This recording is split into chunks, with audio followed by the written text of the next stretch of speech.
Hi, welcome to EcoleChocolat's Chocolate Masters Hangouts. We're so excited to be getting together and talking about chocolate. What could be better? Hi, I'm Sarah Hartman. Welcome to our first Chocolate Masters Hangout. I'd like to welcome our guest chocolate maker, Alice Nystrom from Dandelion Chocolate in San Francisco, and our Chocolate Masters panelists, Julio Fernandes, co-owner of Sibiu Chocolate in Costa Rica, Richard Tango-Lowy, chocolatier and owner of Dancing Lion Chocolate in New Hampshire, and Gail Ambrosius from Gail Ambrosius Chocolatier Madison in Wisconsin. We have a great topic for discussion today, bean to bar, it's a challenge. So Alice, I know that bean sourcing is one of the biggest challenges facing those who want to make chocolate from the bean. You can't simply run to the supermarket and buy a bag of cocoa beans. So who tackles that job at Dandelion? And what have been some of the issues they have had to overcome, especially since the owners, Cam and Todd, didn't have any experience in the fine chocolate industry before going into business? Yeah, this is a huge challenge. And our process has really evolved over time. So initially, when we were making chocolate bars, tinkering around in a garage, we got one bag of beans at a time, and it was an enormous volume. And then slowly we needed 5 bags at a time, and so we scaled our way up, going from sort of the chocolate alchemy to getting a broker, and then sort of trying to trace the beans back from the broker, and that's definitely the hardest part. Our Madagascar beans were the easiest, in that once we sort of identified the label on the bag, we could go back, figure out what farm they came from, contact that farmer, but it involved me getting up at like 6 in the morning in San Francisco and stalking this man on Skype. But now we have a man named Craig who handles all of our chocolate sourcing, and so we've evolved to a point where that's a job, and our cacao sourcing. And so he works really hard to work directly with farmers, mostly because it benefits everyone, right? So the money goes directly to the farmer. There's no intermediary that's paid. We can attest to our customers how the beans are, like who the laborers are and what the environmental practices are. But then also we have this feedback cycle. So if there are beans that we don't love, we can go back to the farmer and talk about what happened. Whereas when you go through an intermediary, you lose that. And so now we're also really lucky in that farmers have started to contact us. And so we get samples from around the world, and our process is generally to evaluate them in tiny batches and then to go ahead and see what the sourcing logistics would be. We always try to visit the farms and get to know them as much as possible. Mm-hmm. Okay, and Julio, along these same lines, the challenging topic of sourcing beans, I know you've gotten some inquiries from people who are looking for a reliable source of good quality beans in Costa Rica. So what would be the best advice you can give for anyone starting out to source cocoa beans without any prior experience? Well, it's to get in touch with the farmers themselves. We don't have too many farms in Costa Rica. It's basically a cooperative and 2 bigger farms, and now the growing of cacao is increasing. So Costa Rica has a very small variety of producers, but all of Central America as a whole is starting to increase the production of fine flavored beans. So that's very encouraging, because the demand is growing, and now there is a motivation for farmers to produce more cacao. Okay. So since we're talking about cocoa beans and chocolate, how about we open and start tasting our featured chocolate for today? Dandelion's Papua New Guinea, 70%. And while we're tasting, Alice, why don't you tell us a little bit about this chocolate, how you came upon these beans, what inspired you to add it to your line, and also the best tips for tasting it and what we should look for in terms of the flavor. Okay, so I'll start at the beginning, which I think, because you're all ready to taste, is how we taste chocolate. So yeah, we smell it, and then we go ahead and sort of break it up into smaller pieces in our mouths, and then slowly let it melt. And then so I'm sure you all know this, but you're looking for the evolution of flavor over time. as well as the texture, the melt. So this specific bar I sent to you all because it's one of my favorites. It's also an interesting story and an interesting example of how we've evolved. So these beans we got from Chocolate Alchemy. We got them in a tiny little batch, and we don't have very many of them, but we love the flavor. The really interesting thing about beans from Papua New Guinea is that on the farm, before the beans are ever shipped to us, they're fermented and dried. And these particular beans are dried over a fire. So rather than dried in the sun, you get a lot of that smokiness. So there's a great story there. There's a lot that comes through in the finished product, but a lot you can do to educate the customer about what they're experiencing.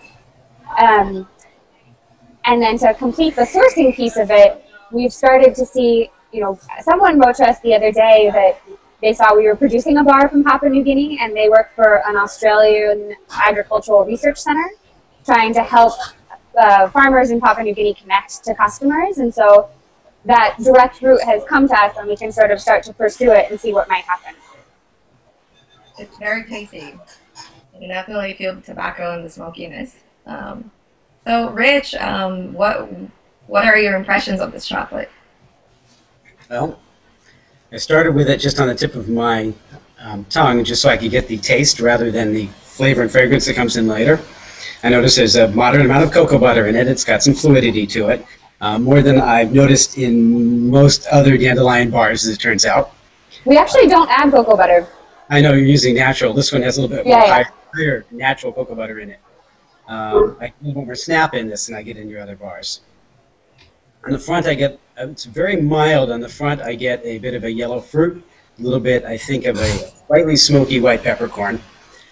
This is just me. As I eat more and it goes back into my mouth, the flavor really develops as it starts to move back into your cheeks and back to your throat. Then you start to get the smoke, and you start to get almost that kind of, as noted on the label, I definitely agree, almost a barbecue, saucy kind of tanginess to it that develops. It's never really in your face, but it's got a nice round flavor, and the development's kind of slow. And as a chocolatier, I like things that tend to develop that way. And then it's really sort of settles a little bit in the back of my throat and a little bit in my cheeks, and that's probably where it is right now that I had it a few moments ago. Really good description. How about you, Gail? What are your impressions? I really like the bar. It's it comes on for me kind of tobacco-like, a little leathery, but then it develops into this kind of big, jammy, almost apricot preserves. I get a lot of, I don't know, I get apricot, which I really enjoy. I do get a little bit of that smokiness, but I'm really surprised with this bar. To be honest, this part of the world has never been my favorite for chocolate because they do it with smoke. But this one, it just surprised me. It blew me away at how great it was. I really enjoy it, and it may change my mind about chocolate from this part of the world and, how they process it. They've obviously done this in a really more refined way, so you're not getting that super, super smoky, almost burnt tire kind of taste that sometimes can happen. So I'm really pleased. I think it's delicious. Thanks.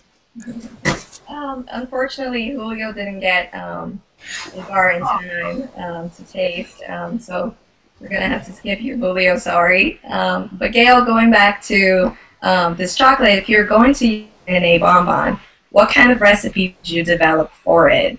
And also, how do you decide on the chocolates that you will use for a particular bonbon in your product line?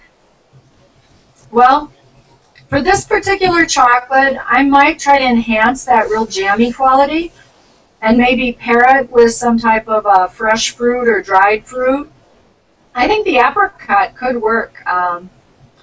Something fruity, or I would maybe go the other way and try to bring out some more of that smokiness. I do like to work with teas. So there's that Lapsang Souchong tea. I'm not sure if I'm saying it right, but it has a very smoky quality to it. I think that would pair beautifully. I'm not sure what else. I really like it just as it is. I wouldn't want to enhance it too much. I would almost, you could do this just as a single origin truffle, just straight up.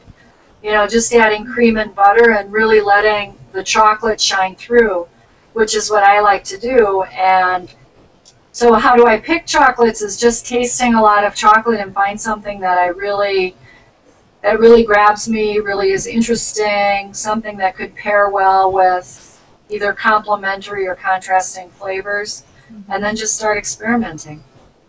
You were talking about keeping it pure. That's actually, I wanted to get Rich involved in this conversation because I know you develop your recipes one at a time based on the chocolate that you have sourced from artisanal chocolate makers like Dandelion.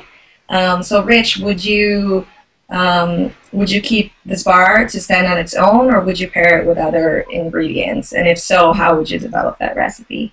Well, when I taste a chocolate, I start immediately thinking about what I do, where I do think it could go, sort of like Gail does. You're correct. We make a bonbon once. We make each recipe one time. So it might be 36 or 72 or 200, but that's all we ever make. And a lot of it is because we do source very small. We might source chocolates. We get 2 to 5 kilos every year. And they change with each harvest a lot. So there's no point in trying to remake something. When I tasted this, I decided that what interested me most, because the smokiness was a little subdued and nice, was to play off that. And I thought I would probably bring something in like we have a really interesting chili knots in the shop that I thought would kind of be neat. It would almost take it in the sriracha and the Thai chili direction. And to enhance that, I thought if I were going to go a little further, maybe a touch of toasted sesame oil and do it as a straight ganache with some local cream and maybe some local butter. I tend to be cognizant of where a piece starts and where a piece ends in your mouth. If we did that as a ganache, it would be very fluid. You'd get all the smokiness and you get the fruit out of it. To play off the fruit, I think I would do something like on the very bottom of the piece, if I molded it, I would do a fairly flat piece so you get chocolate initially. And I would use one of our custom blend chocolates. I really believe that the couverture is equally as important as what goes inside. We have a chocolate that's primarily Madagascar. It's pretty lemony, and I thought that would bring out the yellow fruit aspect of it, and then finish it with something, because the chili and the shoyu and the smokiness are pretty intense, finish it with something in white, and maybe something a little unusual like matcha tea. So this is what I did this morning. There we go. And that's the piece. That's beautiful. And the flavor goes pretty nicely, about the way that I'd hoped it would. So that was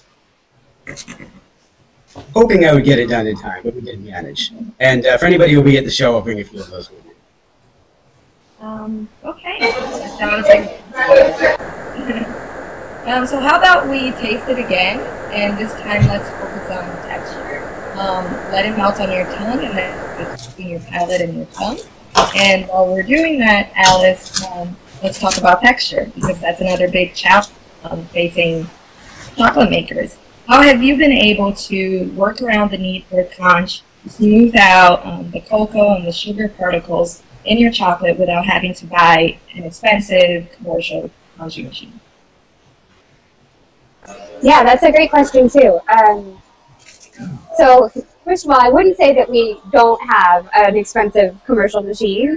We don't have a giant machine, but we do have 30 to 50 kilo Cocoa Town melangers that both refine and conch, and the expense is not incidental for a small maker.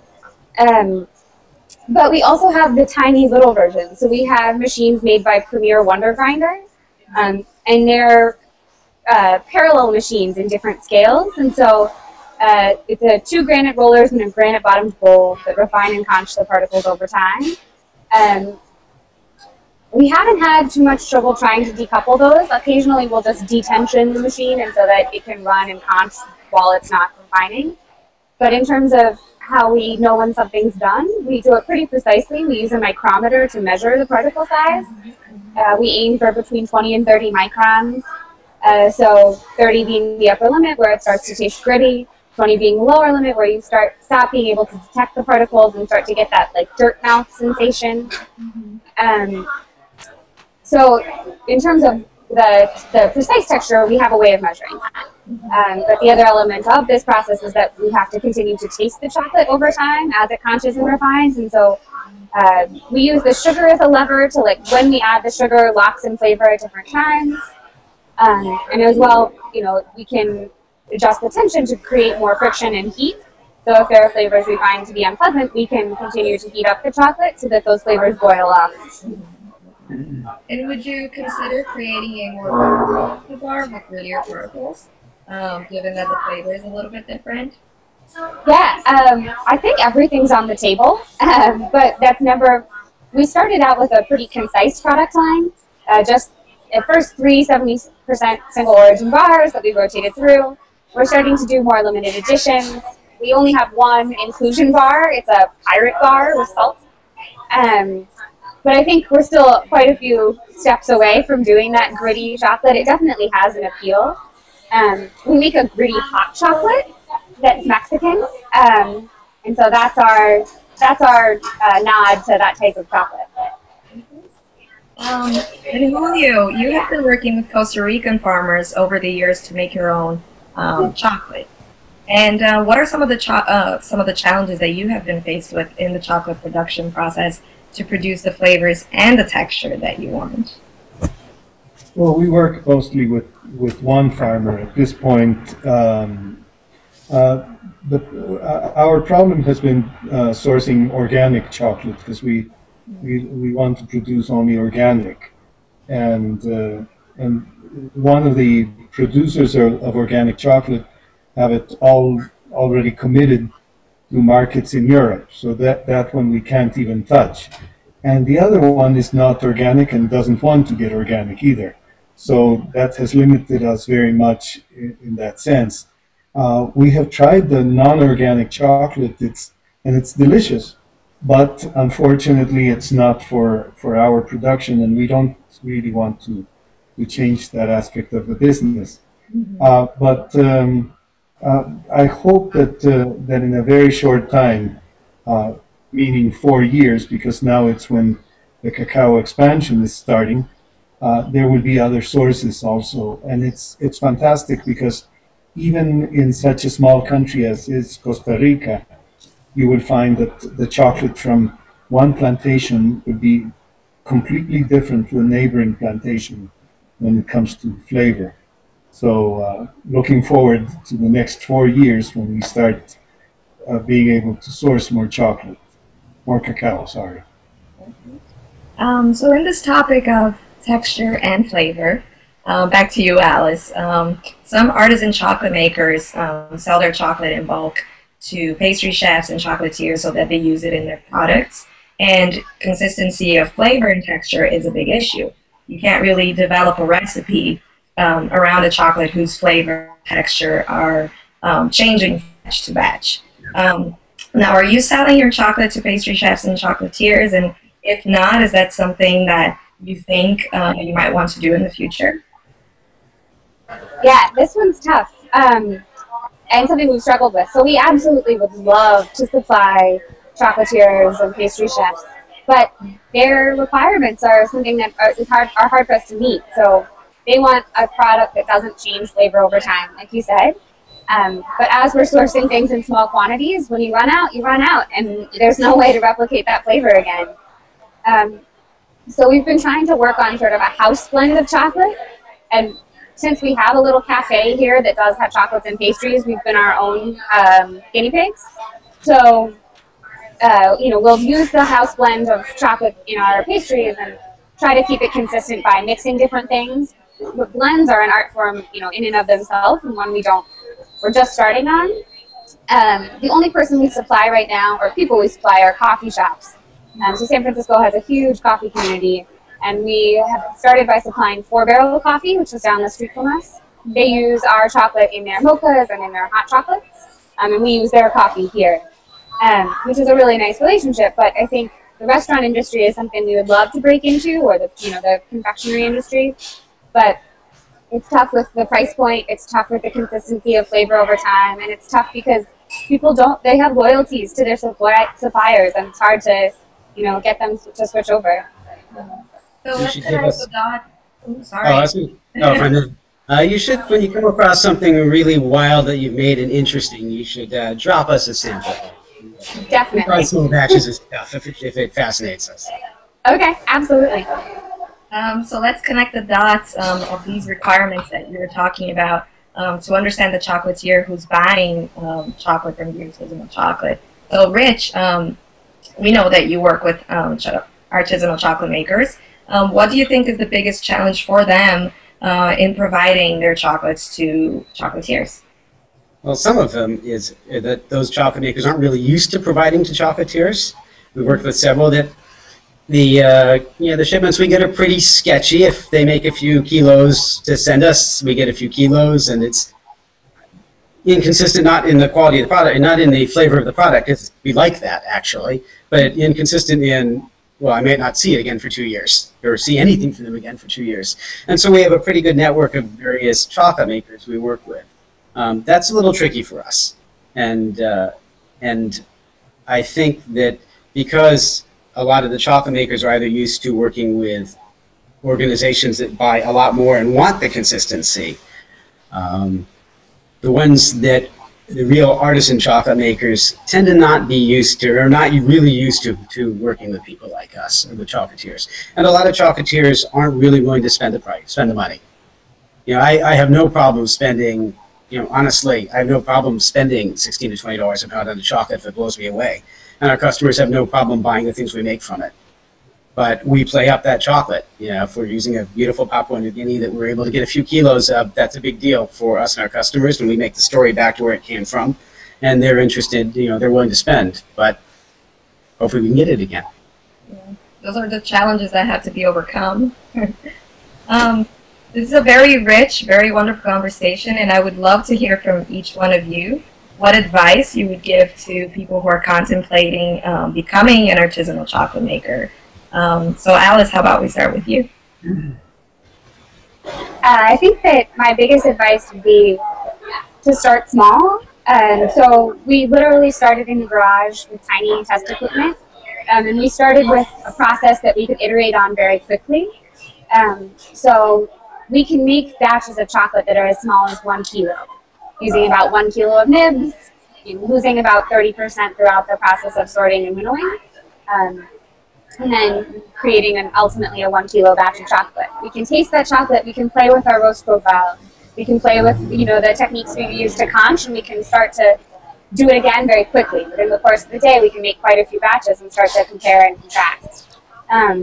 So that process allowed us to really figure out what our style was. What our style for roasting beans was. We tend to have a very light roast that really brings out the flavor of the beans.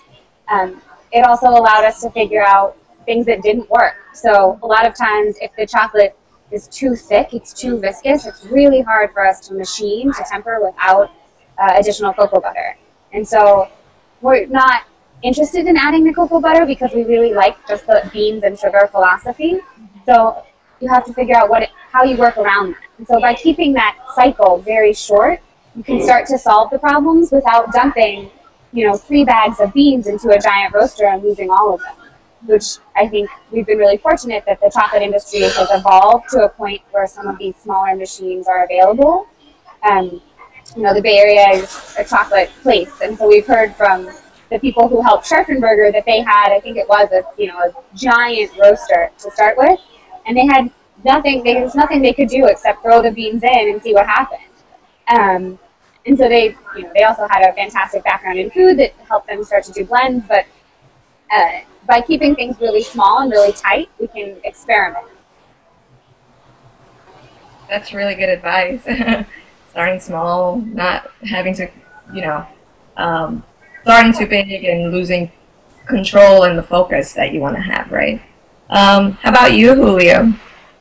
I really like Dandelion's philosophy of being purists, and I really appreciate that. But I also like to see the how chocolate complements, how different spices can actually enhance the flavor of chocolate. So I do like sometimes to do that. My advice to anyone who's going to make chocolate is same as Alice, to start small, not to reinvent the wheel. It's fine to be innovators.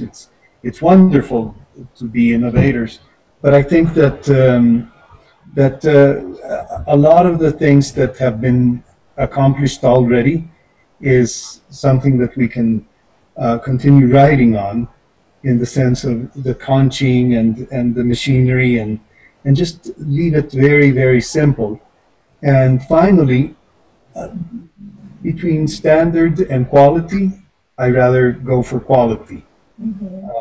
I think that one of the things that people will be appreciating is the fact that chocolate evolves from one harvest to the next, and there's nothing wrong with that. For people who really appreciate good chocolate, I think that's not a problem.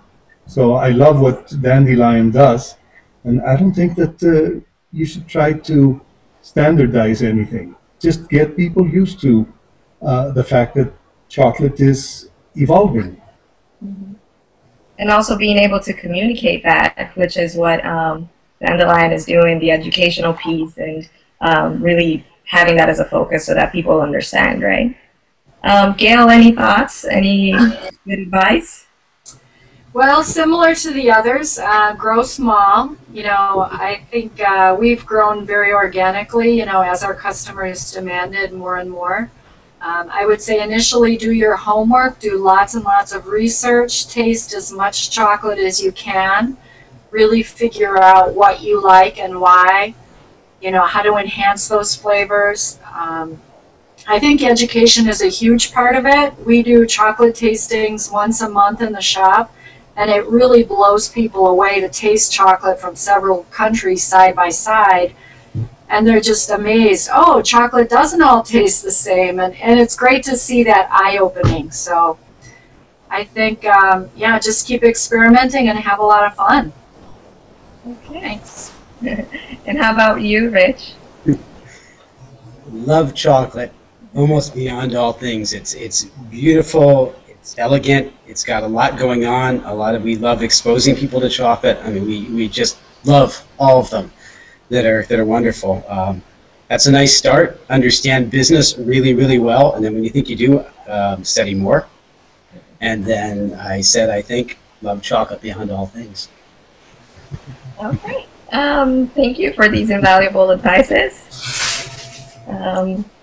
Unfortunately, our time is running out, so I want to close with a thank you to Alice Nystrom from Dandelion Chocolate in San Francisco, Julio Fernandes, co-owner of Sibiu Chocolate in Costa Rica, Richard Tango-Lowy, chocolatier and owner of Dandelion Chocolate in New Hampshire, and Gail Ambrosius from Gail Ambrosius Chocolatier Madison in Wisconsin, for taking time out of your busy day and joining in on the conversation. We can never learn too much about our passion, chocolate. Thanks for watching, and our next Chocolate Masters Hangout on www.EcoleChocolat.com, and have a wonderful day filled with chocolate. Bye-bye. Thank you, Sarah. Thank you all.